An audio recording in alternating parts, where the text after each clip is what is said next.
What's going on, everybody? You're listening to the Point2Point NHL Recap Show, Season 3, Episode 23. I'm Pascal Pryor, joined by Mark Avrilak. Mark, what's going on with you, dude? Not much, dude. It feels like we're getting into crunch time here. Like fantasy playoffs are starting. We had a pretty big golf tournament on the weekend. I know the Masters in a couple of weeks too will be kicking off the golf season a little bit more. But I'm doing all right, dude. I'm really happy that we're changing here in accordance to like it's not dark outside at like 6 o'clock anymore, and I can drive home from work and not be a little bit depressed. So honestly, I think I've been feeling a lot better over this past week, dude. How have you been? I've been doing pretty decent, as you said. It's starting to change, like we got baseball starting back up, F1 started back up. As you mentioned, golf's going to be starting back up pretty shortly here, and the weather's slowly starting to get nicer here. I know we kind of had that fall spring for a week there, and then it snowed a shit ton over the weekend, but you can slowly starting to see that the weather's here and spring's just around the corner. Mark, I want to talk about 2028, look way off in the future. The NHL, they've announced the host cities for the 2028 World Cup of Hockey. Alberta will host games in both Edmonton and Calgary. And over in Europe, Czechia's capital, Prague, will be the third host city for the tournament. What are your thoughts here on the host cities? Me personally, I love it. You're getting it out on the West Coast in Alberta. I know last World Cup it was in Montreal, right? So it was kind of close to Ontario, and for the US Boston, it was Boston, too. Right? So it was more East Coast, where here now it's going to be out in the West Coast. And the other thing too to keep in mind is Calgary's going to have their new rink by then, right? So at that point, I believe it's going to be the newest venue in across the entire NHL. And then also Edmonton's rink, it's not that old either. So I kind of like here what the NHL did. How do you kind of feel about this, though? Yeah, I think that the Alberta teams were rumored for quite some time to be in the running and had a good possibility of getting them. And then I also heard, I think it was before the new year, that they were trying to push like the European market and try to get some games over there. I like it. Honestly, dude, I've only ever been to Czech Republic in Europe, and I absolutely love Prague. So I think like the guys are going to have a great time there. It seems like a really big hockey market. I was there for a hockey tournament personally, and even like you're meeting the locals, you're talking to them, and they just start saying, "Oh, Yager," like, you know what I mean? Like they know, right? And like that was 2017, so even like Pasternak wasn't really like a household name yet, right? He was kind of just starting to get into the NHL. So I think that's a great spot. My only like thing I'm questioning a little bit is like, isn't it going to be a major disadvantage for the teams that are traveling from Czech Republic after the group stage over to Edmonton, considering that probably Canada and some other teams are going to be traveling from Calgary to Edmonton? I saw someone online say, he's like, man, I don't know if you've ever seen the highway between these two cities, but it ain't going to be a smooth ride from Edmonton to Calgary. But I just thought it was kind of an interesting point that like some of these guys are going to be dealing with maybe some jet lag and fatigue, and then the other teams won't have to deal with that. So I wonder if it's going to cause anything, you know what I mean? If it's going to really matter in the grand scheme of things. But overall, if we're just talking about the cities, I mean, you guys are going to have a new arena. Edmonton's new arena seems like it's pretty nice because it's got like the practice facility in there too. I knew like during COVID and when there was the bubble, it was really nice. You know what I mean? They could all just be in the same facility and like basically just keep your gear there, right? And then I think it's going to be rocking in Czechia, dude. I think a lot of people, especially from around Europe, will go to see games. Yeah, I think the whole Prague aspect, it is interesting. Like, I do like that the NHL is trying to have one of the groups play overseas and kind of grow the game in Europe. And we know they've really been pushing that over the last 5 to 10 years. I will say, though, it does seem a bit weird, though, as you mentioned, like it's a massive disadvantage to the teams that are going to have to play there, not only because you're going to have to play there and then come back and play in the semifinals or finals maybe in North America, but also like this tournament's taking place mid-season, similar to the Olympics and similar to last World Cup of Hockey, right? So not only are these guys going to have to travel back and then play in potentially a finals back in North America, but you're also going to have to leave your NHL team to go over and play in Prague, right? And for the Olympics, they were off 2 weeks, I believe. For the NHL, it was maybe a 14-day, 16-day gap, somewhere around there, right? For the World Cup of Hockey, I don't think it's going to be as long as the Olympics were, and I am curious to see like how long is that break in 2028 going to look like? Is it going to be 10 days? Is it going to be 14? because with the whole Prague aspect now, it makes me feel and kind of lean towards that the NHL is going to want to try to give more of a break here in the season so these players aren't getting injured and aren't overly fatigued because we have seen it a bit this year where it does feel like there is a bit more injuries this year given the whole aspect that the NHL is trying to ram games into this short amount of time. And correct me if I'm wrong, Mark, but 2028, will the NHL regular season not be up to 84 games by that point? So you're even going to be trying to put in a whole other 2 games in that shortened schedule, right? So that does worry me a little bit. Mark, what do you like when you see the host cities? Was there anything you kind of thought for the tournament or anything that you're kind of looking forward for? I mean, I would love to get out to a couple games in Alberta if I could, depending on like the prices and stuff. But I think it's Yeah. a great place to host, considering like those two cities are really close. More for the location thing that I had a gripe about. It probably just in my mind would have made more sense last time to do like Boston, Montreal, Czech Republic, considering it's more on the East Coast and it's not as long as a Yeah. flight as going basically all the way across Canada to the West Coast. I've got to think too, like you're saying with the gap, like would you not think that say like when the NHL stops, they got to go over to Czech, right? Like you got to think from the time that they're going from North America to Czech Republic, play the round robin, and then Czech Republic back.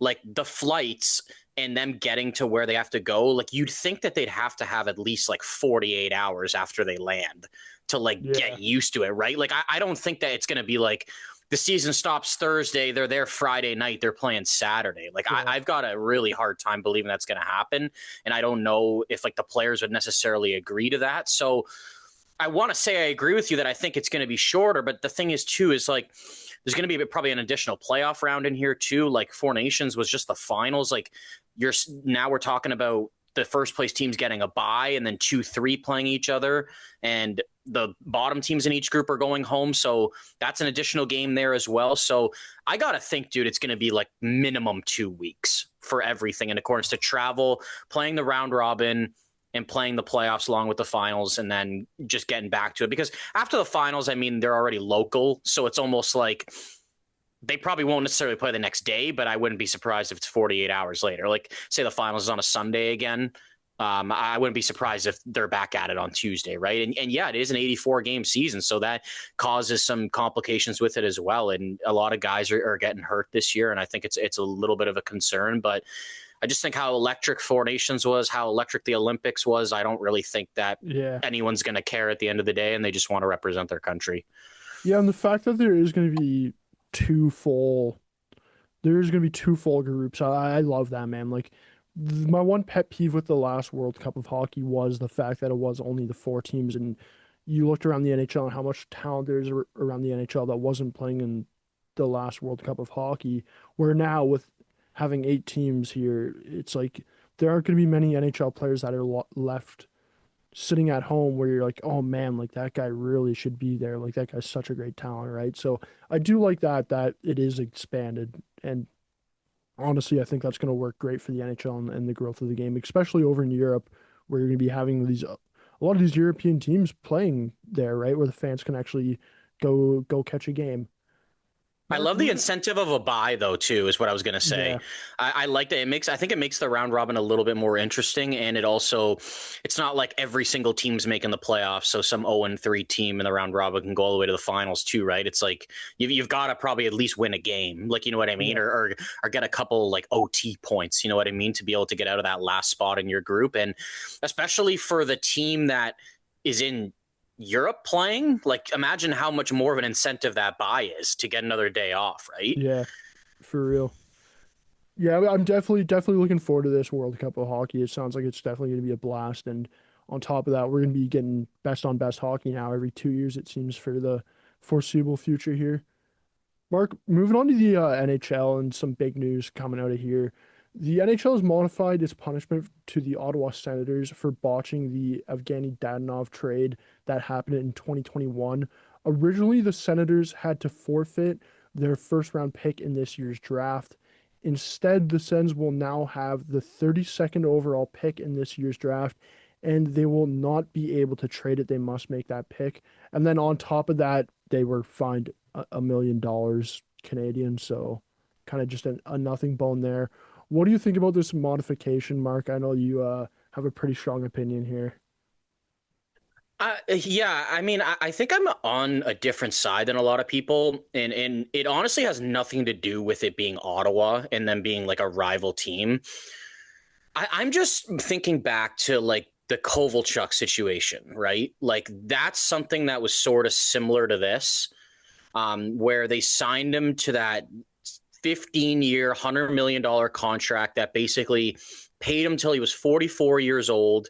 And I think it was the last 5 or 6 years of the deal. They made the cap hit of the deal, like the money he'd be making, under what the minimum salary cap was at that time. Yeah. So they were trying to argue that it was basically an illegal contract. And at the end of the day, it wasn't an illegal contract. It was that the NHL just didn't like the way it was structured. And that's why they've been making all these changes to the contracts.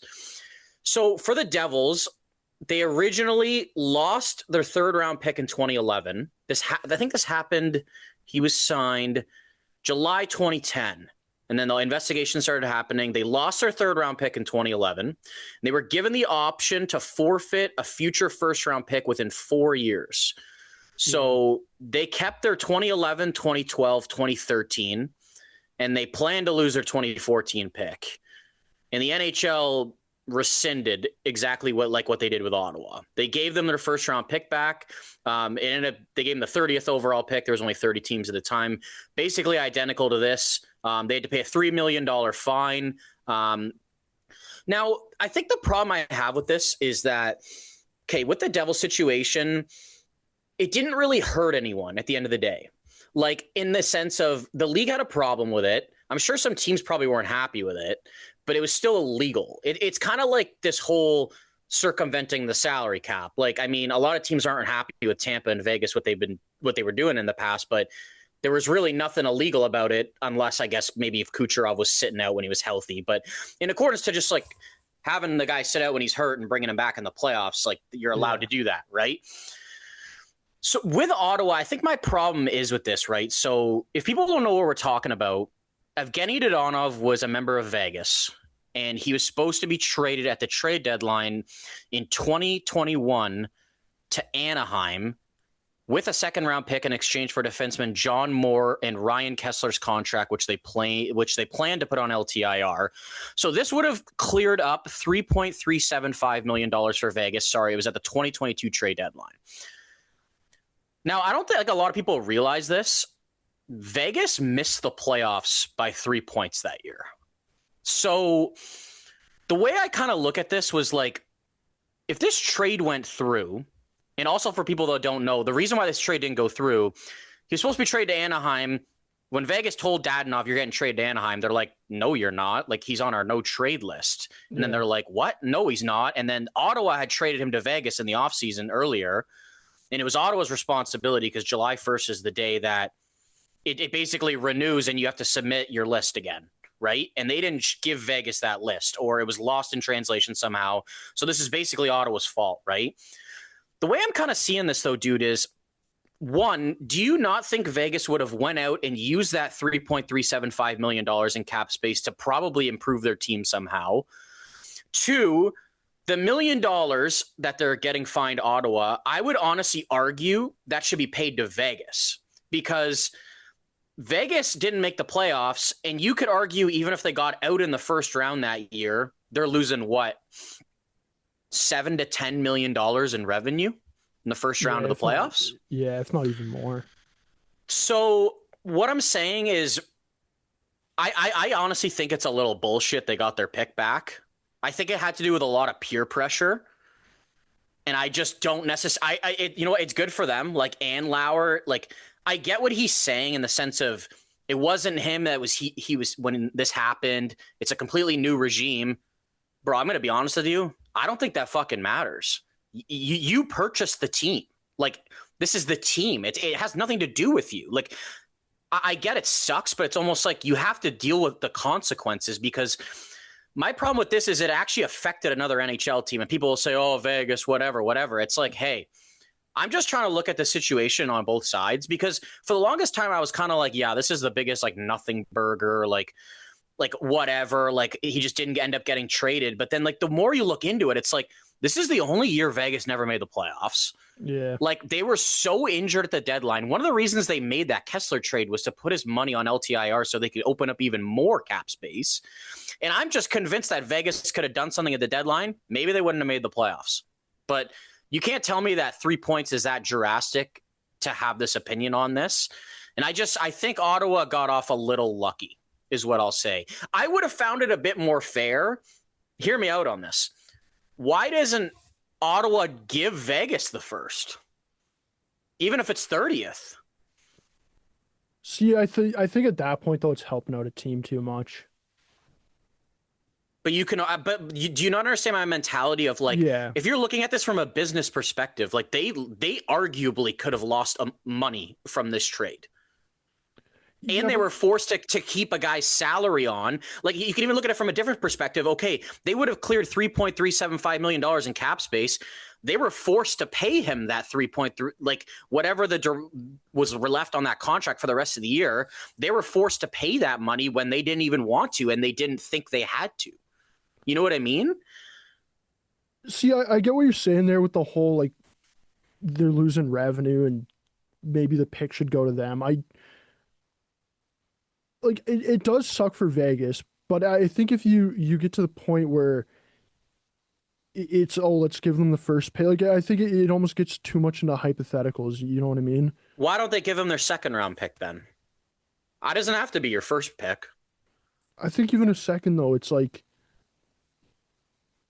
I think for Vegas, it's like look, you were on the wrong side of it. Like it does suck, but it's kind of one of those things where it's like, hey, Ottawa, they are gonna like they still are getting punished, right? Like unless they go out and win the cup this year, which is very unlikely. There's their pick isn't gonna be as good as it should be, and they're also getting that fine, right? Like it does suck for Ottawa, partially because it was a different owner at the time and a different whole different regime, right? Like I don't know if there's one guy in the front office in Ottawa that was there when this whole thing played out, right? So like it does suck for Ottawa what happened here, but look, I do think it is good that Ottawa got their pick back. Like I'm under the impression that hockey, you want to keep the owners happy. You want to keep them as happy as they can be, right? Like we talk about expansion and growing the game and bringing hockey up another level to really compete with some of these other big leagues. If you have an owner that's out there and he's unhappy because of something that happened when he wasn't even there and when he's getting punished for it, then like how are we going to get more better owners in the group of hockey, right? So like for me, I think for Vegas, look, it absolutely sucks. I think for Ottawa, yeah, you should still be held accountable somehow, but on the other hand, I think them losing their first round pick this year would have almost been a bit too much. Like I do think it is kind of a win-win scenario here with how the NHL has kind of modified this, where you still are holding Ottawa accountable and still are I don't looking around the agree, dude, league. because I don't see how Vegas wins from this at all. Because you're thinking of this from the league to Ottawa standpoint. Meanwhile, there is an organization that is affected by this. And the one thing I will say too, like what I honestly think happened was agree with Michael Andlauer in his press conference. I totally believe that the league acted like this was going to be a nothing burger when he bought the team.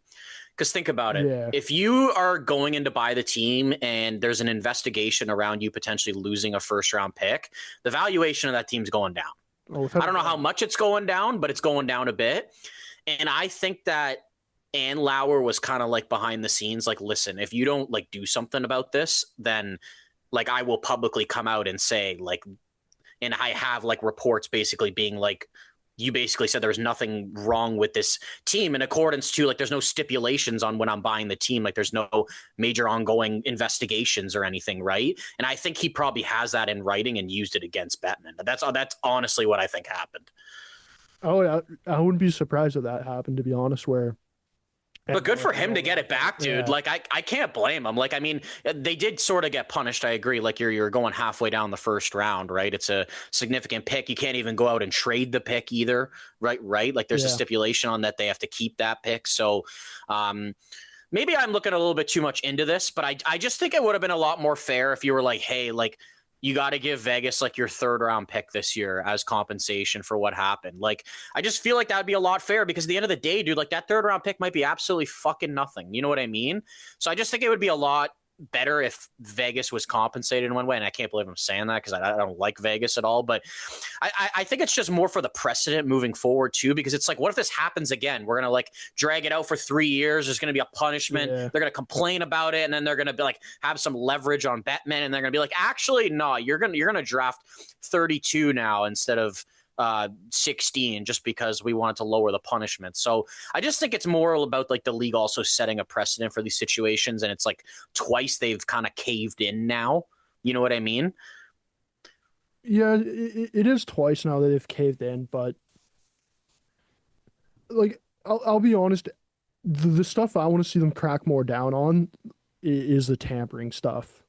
That's what I want to see them crack down on a lot more. Like I'll take the NHL changing this 10 times out of 10 if it means they're actually going to crack down on some of this tampering and all the that behind the scenes stuff because I think So that's much what do you more. mean? What do you mean exactly by that? Not that I don't know what tampering is, but when I So think about tampering, I think like I honestly believe that after the draft, there should be like a 4 day period where they're still technically like part of that team if they're going to be a UFA, but I think there should be like a grace period allowed to talk to like potential free agents.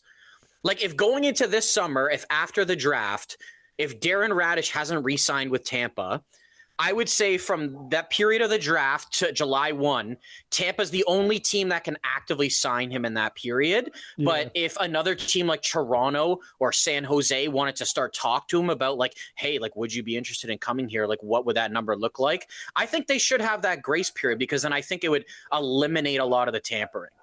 See, I feel like it would just kind of push it back though at that point. Like I feel like at that point, unless you're on a team that won the cup or went to the Stanley Cup Finals, I feel like it would almost just push it earlier where you have these teams tampering like even earlier ahead of free agency instead of basically a couple days before free agency, But do you not think that's how it happening happens anyway? now.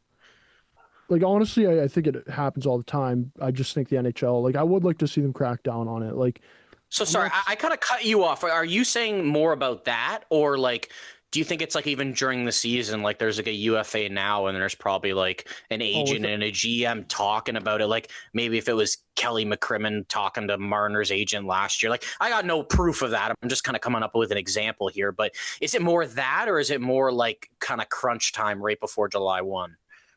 see, I even think like I'm thinking this stuff even happens during the regular season as well, which I don't really like to see because it takes away from trades and what teams can get and can't get. It takes away from free agency and like you do. I think that you do need a good balance of what they can and can't do. But I just would like to see the NHL start to crack down on this stuff because it does feel like the last couple of free agencies, it's come out that like it's like how is this guy signing on minute one of free agency? You know what I mean? It where it's like there's no possible way you're Yeah, I signing think this that's guy why minute one of last year, free like, there was agency. nothing for the first hour, right? Like, even if there was tampering going on, it was kind of like, all right, like, we're not going to announce this deal until 1:30 instead Yeah. of 12:30. The only one that was signed in the first hour was Christian Dvorak, and everyone was like, I don't really think there was much of a negotiation anyway. They probably just called him and said, you want 1 times 5.4, and he's like, sure. So there wasn't really much going on there. But yeah, and I think the only one that was earlier was like Besser. He re-signed with Vancouver when free agency opened because he only got the 7 year deal. But I Yeah. mean, he was property of them the whole time, right? So there was nothing fishy about that.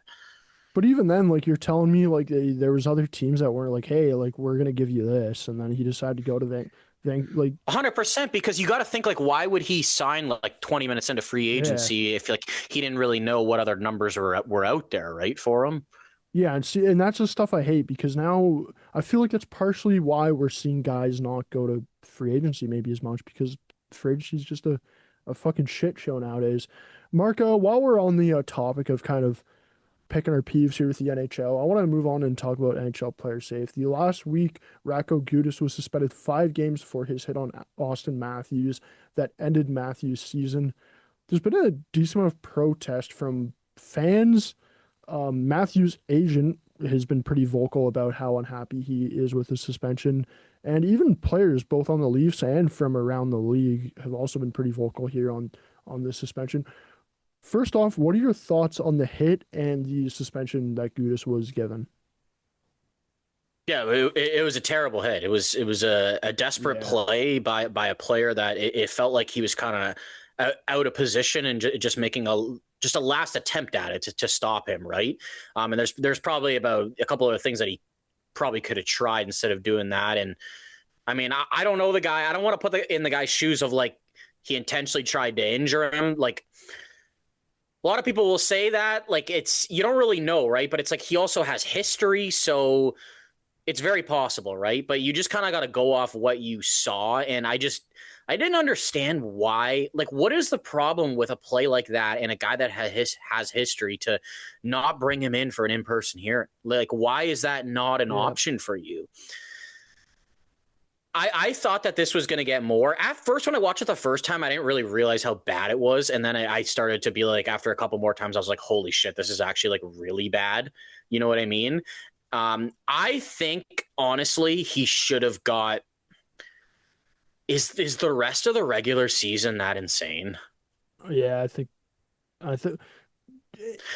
Hear me out on this.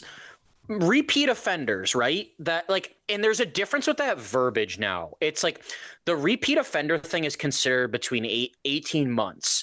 And the repeat offender thing is mostly for how much you're getting fined from the suspension. Yeah. Like you're basically, if you've never been suspended before, you are basically fined for every day you're out. It's like 1/185th of your salary, or however long the NHL regular season is in days, because that's how NHL players are paid. They're paid like periodically every single day of the regular season. They're paid bi-weekly, right? So the difference for a player that's suspended within 18 months for a second time is that fine becomes half of that. So it's like 85ths or whatever it is, right? So you're fined more. Now, I don't believe Gudas has been suspended in the past 18 months, but I know that he has 4 other suspensions that I think add up to 21 games and $855,000. My problem is it's like you look at, and I know these are different situations, but it's like Raffi Torres, multiple suspensions, does something bad. They give him 41 games. Tom Wilson, remember when he fucking knocked out Oscar Sundqvist? 20 games. Todd Bertuzzi, I mean, that ended up being a lawsuit. That was indefinite 17 months. Yeah. Matt Cook, 25 games. Brad Marchand got 6 games, but I mean, I don't think his was as bad, right? So what I'm saying is I think this is a situation where you can lay down the hammer. It's like there's not a lot of times these suspensions, it's like we debate. It's like it's either a suspension or it's not. It's 1 game. It should be 2 games. It should be 3 games. It's like this situation with a player who has history, it's a dirty play. Why aren't they trying to lay down the hammer? Because my problem is it's like if you're not going to lay down the hammer for something like this, like what are you going to do it for? Like, you know what I mean? See, I think if you're laying down the hammer, though, it needs to be like you need to be able to prove more that Gudas was intentionally trying to injure Matthews there.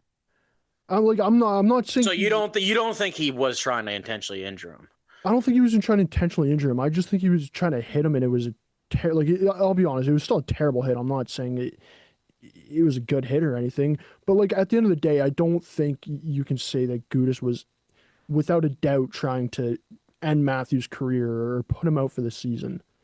You know what I mean? But would you also say, like, I know it was like a violent hit, but like, could you not argue too that Tom Wilson wasn't trying to intentionally injure Oscar Sundqvist and they still gave him 20 games? Like, there's different situations like Bertuzzi and whatever, where it's like legitimate, like he's throwing punches, like, right. You can kind of justify that, but it's like, I would almost argue it's the same thing. Like Tom Wilson, sure. Like you want to argue he meant to do it. I can kind of see that, but also at the same time, it's like he's a violent player and he goes for these big hits, and like maybe he just tried to go for a big hit and it went the wrong way. So I just have a hard time with that sometimes, dude. It's almost like with penalties. It's like, oh, he didn't mean to do that. It's like it doesn't really matter if he meant to trip him or not. He tripped him. It's a penalty.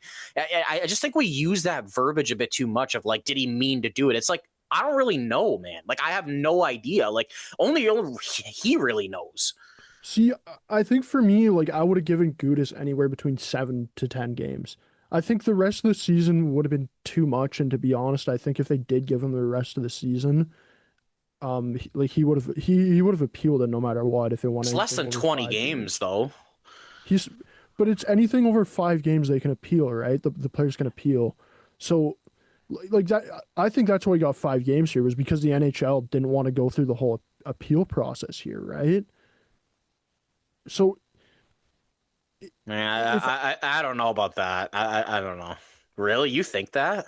well, without a doubt, I think without a doubt the NHL didn't want to go through the appeal process because that's the whole that like the second I heard that they weren't giving him an in-person hearing, it's you can't give him over more 5 games, right? So like I think the NHL really wants to avoid the appeal process. They've Do you think wanted because to it's avoid it late in in the the season? past.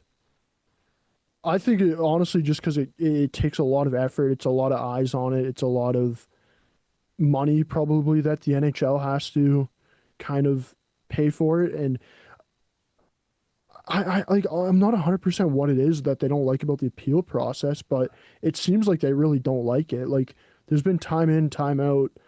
I'm trying to remember what the last one is. I think the David Perron one when he was still on No, wasn't it Ryan Hartman? it might have been Ryan, yeah, the Ryan Hartman as well. Didn't he And get a then 10 gamer or something like that and he appealed it?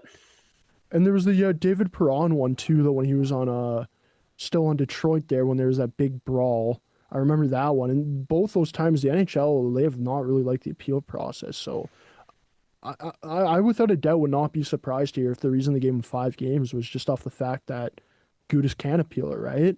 At the end of the day, I think it's the wrong decision. I think you probably give him 7 plus games, but I do think if they did go like and we're saying, hey, we're suspending you the rest of the season, I do think he would have appealed it without a doubt, and I do think the NHL would have not liked that and not liked how long and that process took and how long people were talking about it for. Because let's be real, like Gudis got 5 games.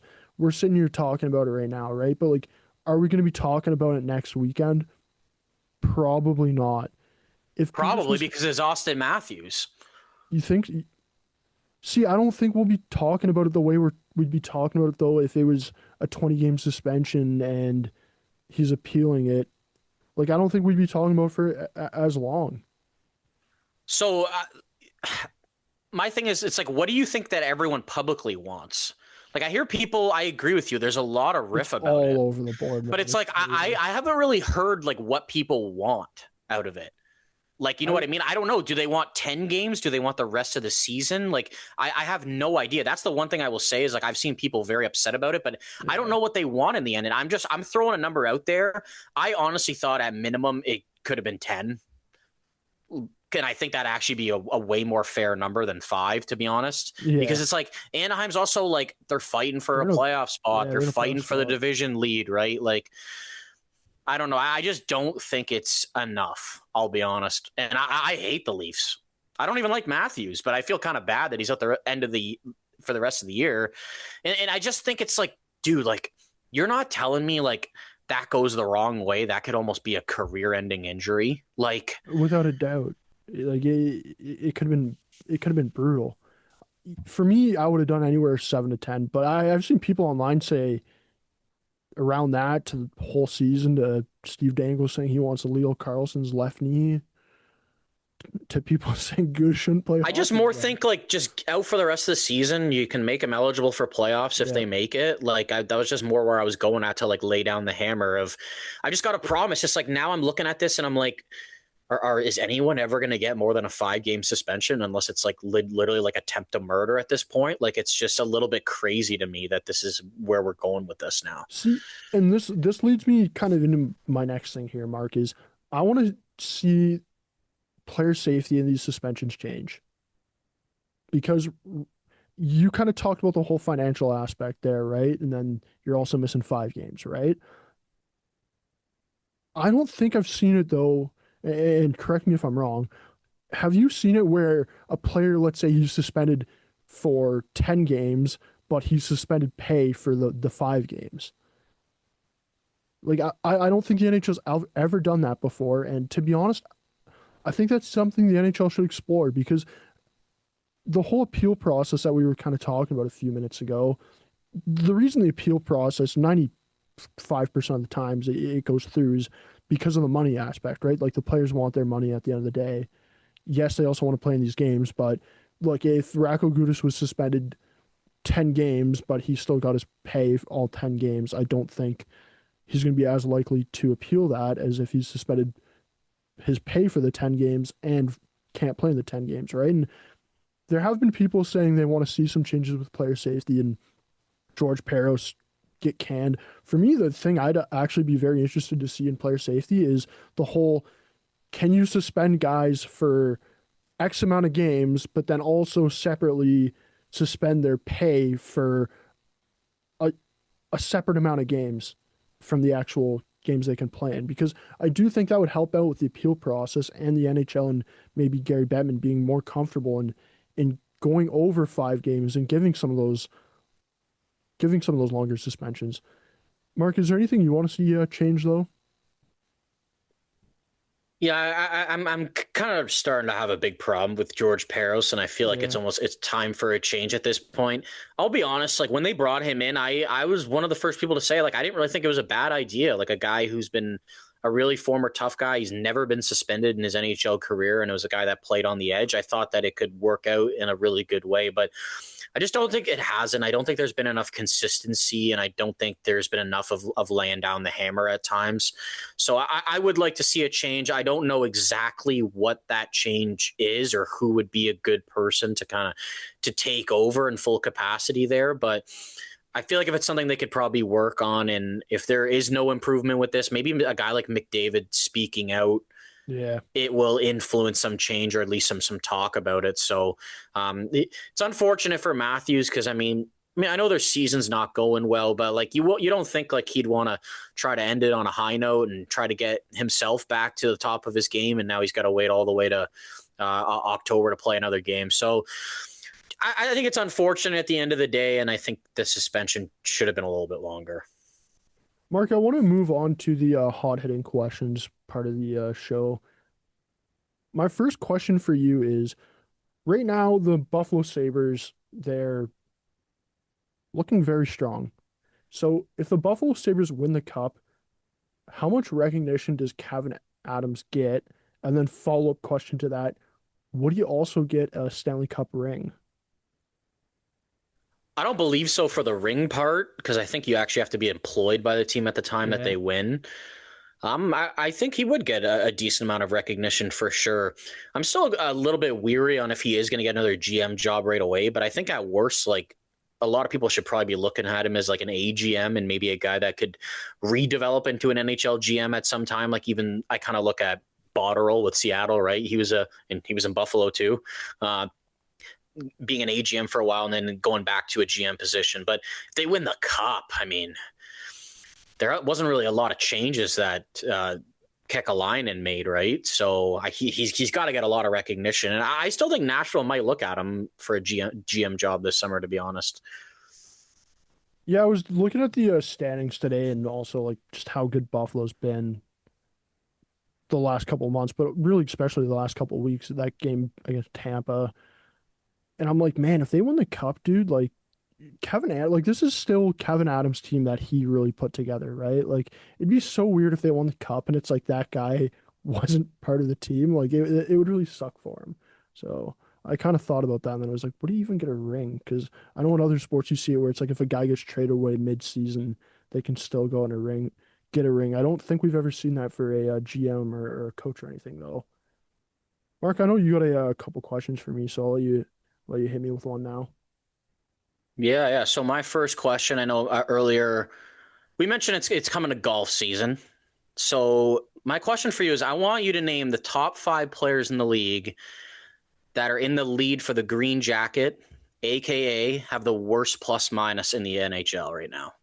Worst plus minus. Um,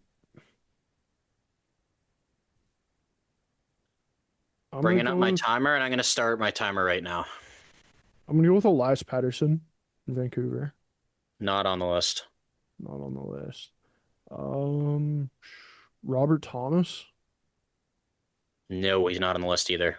Mackenzie Weegar, Mackenzie Weegar is number 1. number one.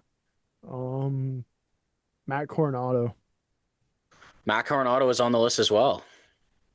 What was he at? He is at 4. Okay, 4th worst. I'm gonna say Marcus Pettersson, He is not on the list. Hronik, Nope. Tyler Myers. Tyler Myers is actually 6th. Damn. Um, 25 more seconds. Nazem Kadri, He's 7th. 7th. I'm gonna say Jordan Kyrou, No. You were on the right track with one of the teams. Colton Parayko. No. No. Morgan Give you Frost. 2 more. I'll give you 2 more guesses after this. No Morgan Frost. Um, Backlund. No Backlund. No more Flames. You got all the Oh, no Flames more already. Flames. Okay, well, last guess. You got a Canuck. There's a Canuck. I'm gonna go with Brock Besser. Brock Besser is on the list at number 3. Okay. So Uyghur's minus 37 in first. Artem Levshinov is minus 34 in second. Brock Besser is minus 31 in third. Coronado minus 28 in fourth. This one I was actually surprised. I know their season is going to shit right now. John Tavares minus Really? 26 at fifth. It's kind of surprising. Not gonna lie. And a lot of these guys, I like the top. Uyghur got traded at the deadline. Yep. And then 6 is Tyler Myers traded.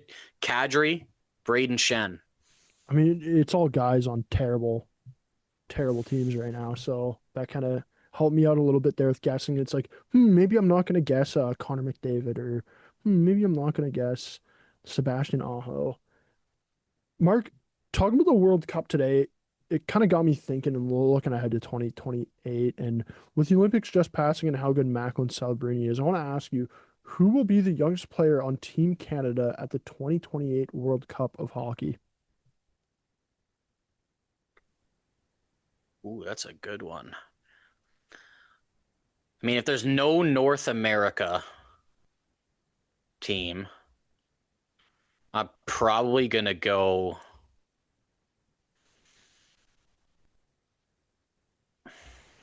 I think it's going to be Schaefer. The only guy that I'm kind of thinking is going to be Landon Dupont, who's in the WHL right now, and he's 16. He's getting drafted in 2027. That would be his first season in the NHL. It would kind of be like a Matthew Schaefer situation if he were to make the team. So that would only be my other guy, but I'm going to just go Schaefer just because he did not get picked this year. And I think they might do the same thing. I think Schaefer, without a doubt, will be on the team. And I was kind of wondering, will there be anybody maybe else in this year's draft or somebody from the 2026 draft that could potentially make the team, right? Like if a Gavin McKenna goes in and pops off, could he potentially make the team? Or was there anybody from Schaefer's draft that could maybe make the team? But I think it'll be Schaefer as well, to be honest. I do think it will be Schaefer. Yeah, I mean, it will be kind of interesting, though. There are some good Canadian prospects to come up. I even think like a guy like Keaton Verhoff could maybe be a Canadian Olympian down the road at some point, maybe. So my last question for you, I don't know how to ask this properly. Have you ever heard the term of like Cy Young winners in the NHL? So basically, what is the biggest differential between goals and assists? The top 5, the biggest differential between goals and assists, but they have more goals than assists. So it's almost like the Cy Young aspect of having wins losses, having an unreal record. So what are the top five? Let me know when the timer goes, and I'll start guessing. All right, you are going now. Dorofeyev, he's got to be in there. Got to be in there. No, I don't think Really? he actually is in there.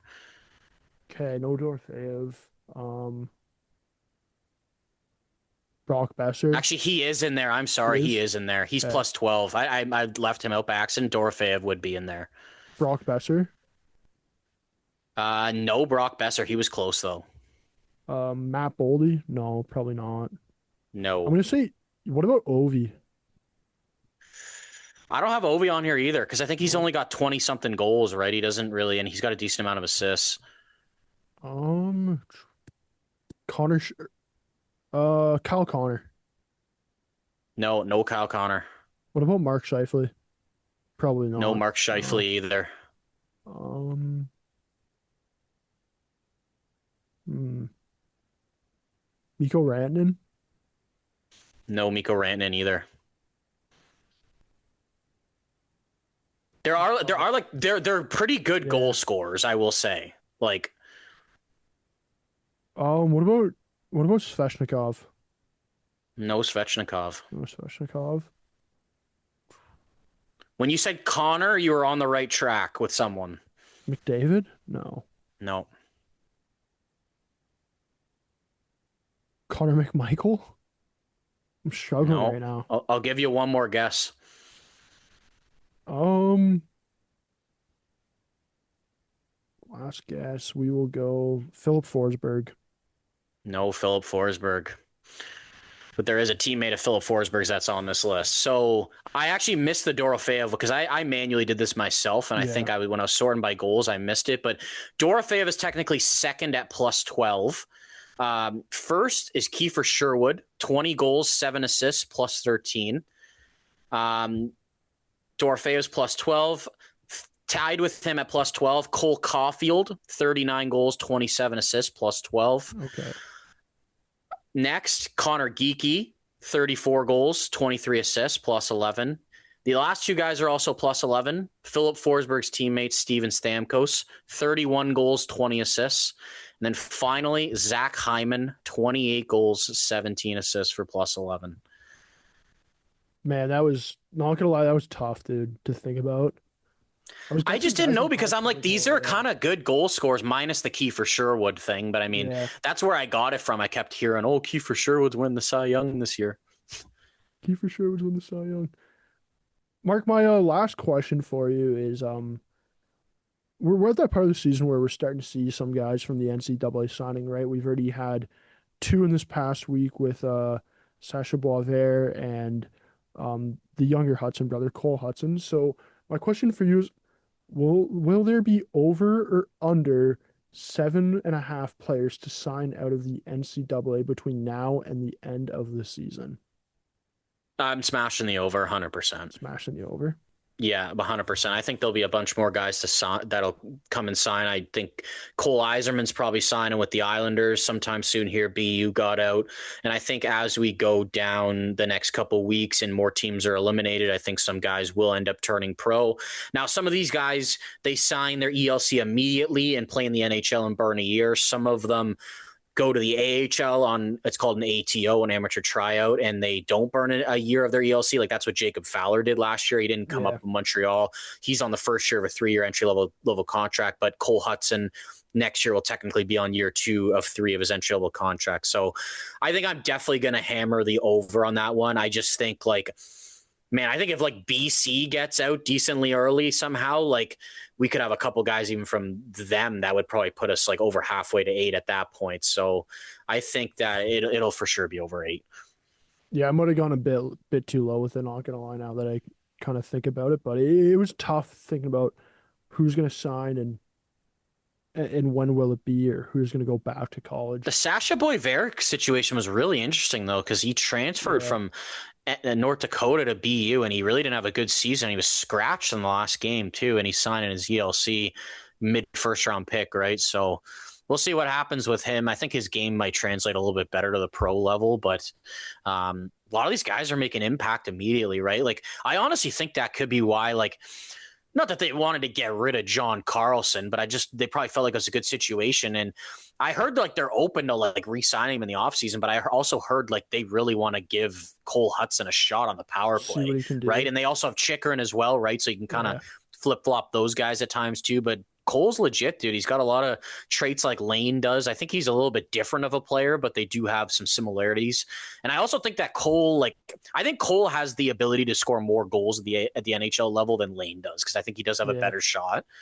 But he's a hell of a player, dude. I can't wait to watch him play. And I still can't believe that after Lane dropped to the second round, his brother did too. And I know he didn't drop as far down the second round, but some of these teams just aren't learning, man. It's definitely going to be interesting to see how many guys sign and what type of impacts they can have if they do get games in the NHL this season.